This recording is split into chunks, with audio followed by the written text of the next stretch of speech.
Amon. Okay. Salamat sa Ginoo. So, ang banal kami go. So, spent 10 years, 11 years in the ministry sa Aklan, and kita taman ko paano mag-trabaho ang Ginoo. And siguro ka sa amon karon ay matamat kami trying to build our own. Okay. So una may gabulig, subok kami naman. Kami naman mag-build sa ako. So to build ourselves in our own in our own self. So, dapat mangin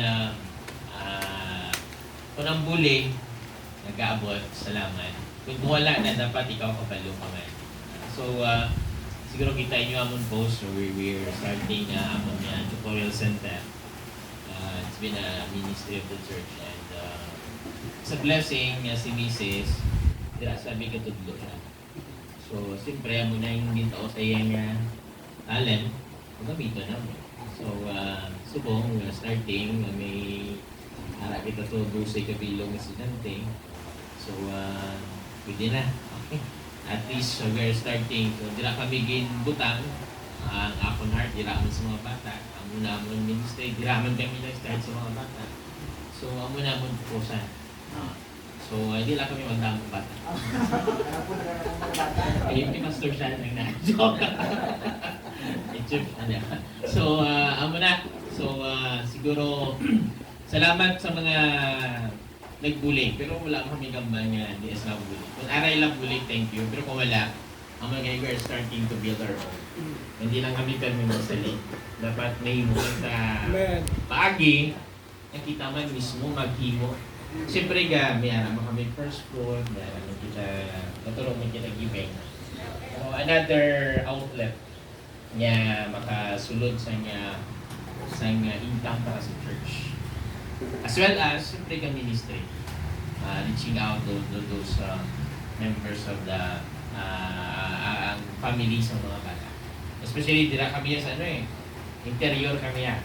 Nakuha yung family bata, iba ako niya, okay lang this Pastor Alvin sa interior sa kalapad niya. Okay? Ako na ito kami sulod, punta pa. So, kami sa punta, pero we're not saying, hindi mo kami extend, pero we're trying.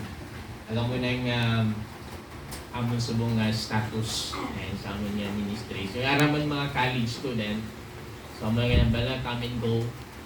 May nakatumdom, may araman nakawala. Wala katumdom. May Pastor Martin. So sige lang. At least mga you encourage your own self. Ang imo calling ang muna yung mga anak. Sometimes sa mga people, bitahaw man. Pero at least ang pastor wala agamitan. Ang pastor ang muna importante. You cannot challenge your own people if you don't challenge your own self. So, dapat ikaw mismo mag-challenge mo kabilingon. Minsan wala sila. Kira. Dapat tayo. So, you to pray for us sa Bulaton dito sa Caliso.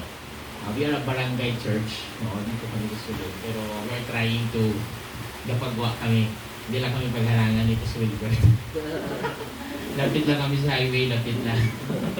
Matama kami pagwa niyo sa highway, pero sa bugay ng Ginoo kamay nga padayon kita na dito ni Ginoo ito sa amon nga Wilmington. We are praying also padayon amon building, and pray sa amon nga first fruit harvest sining in September sa December.